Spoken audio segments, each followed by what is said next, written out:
Islamabad high court ने बानी PTI से मंगल और जुमेरात 2 दिन की मुलाकात बहाल कर दी है।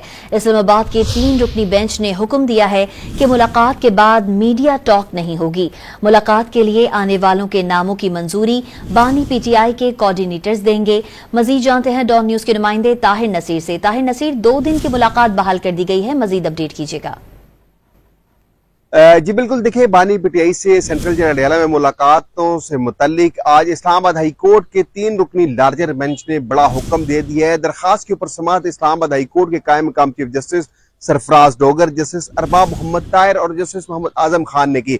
इस्लामाबाद हाई कोर्ट के कायम मकाम चीफ जस्टिस ने बानी पीटीआई से मुलाकात करने वालों के हवाले से हुक्म जारी किया है कि जो भी रुकन या जो भी मेंबर बानी पीटीआई से मुलाकात करेगा तो उसके बाद वो मीडिया टॉक नहीं करेगा, क्योंकि जो बानी पीटीआई के वकला थे उनका कहना था कि दिसंबर के बाद से मुलाकातें नहीं करवाई जा रही।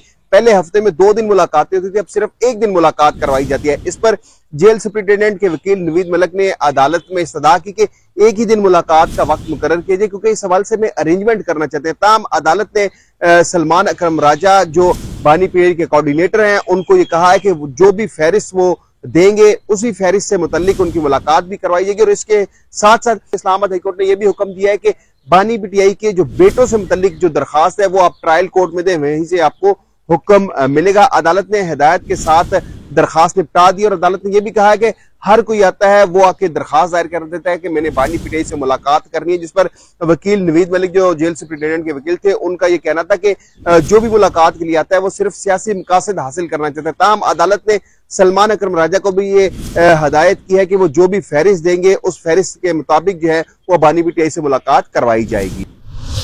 ताहिर नसीर अपडेट कर रहे थे, आपका बहुत शुक्रिया।